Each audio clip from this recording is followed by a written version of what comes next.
Hello students, this is the fifth chapter Judiciary of Political Science.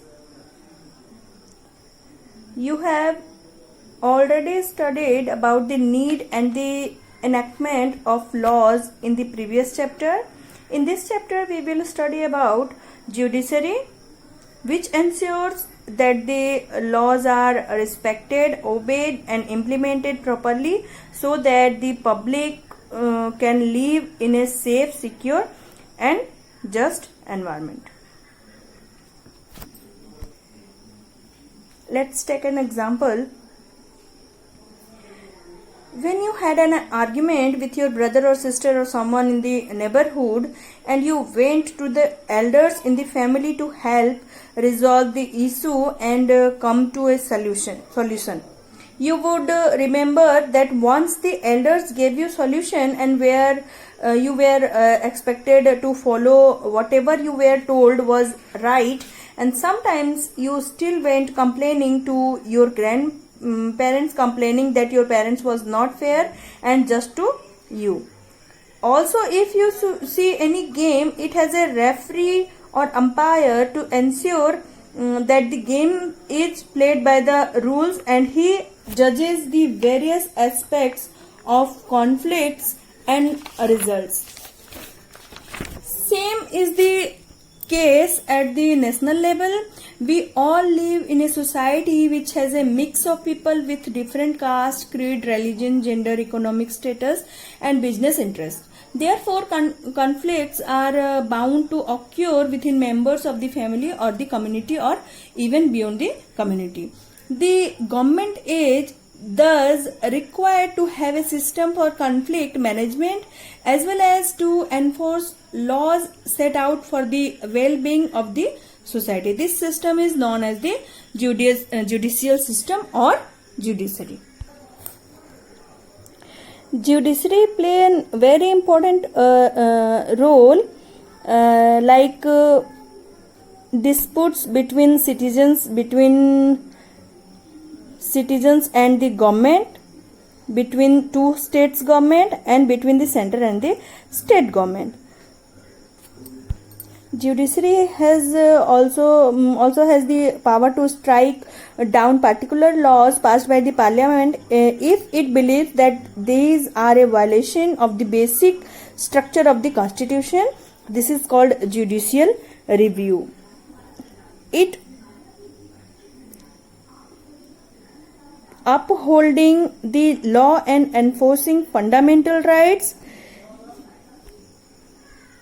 Every citizen of India can approach the Supreme Court or the High Court if they believe that their rights are violated.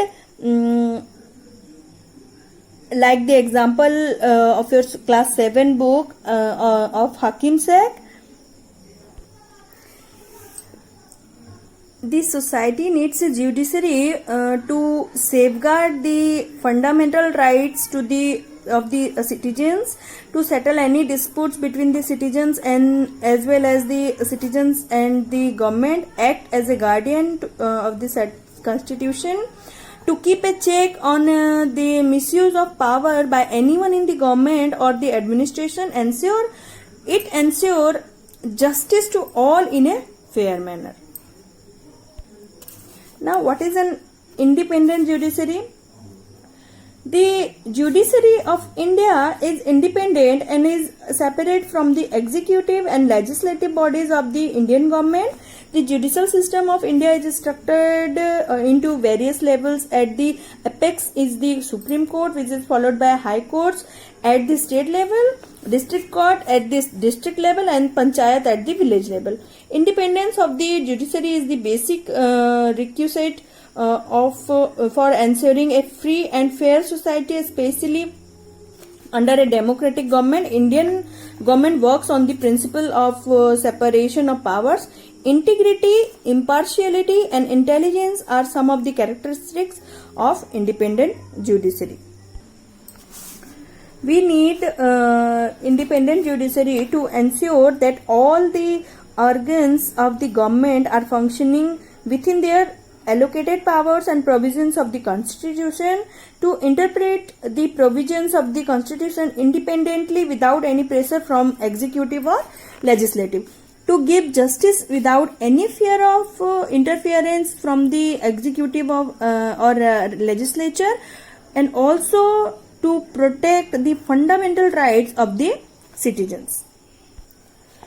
And also to make the judiciary independent, the judges in Supreme Court and High Court are appointed by the President on the advice of the Prime Minister and the consultation with the Chief Justice of the Supreme Court. Once appointed, it is very difficult to remove them from the same. Their tenures are fixed and secured so that they cannot be forced or coerced to give unfair judgment. They get fixed salary and other allowances which cannot be reduced.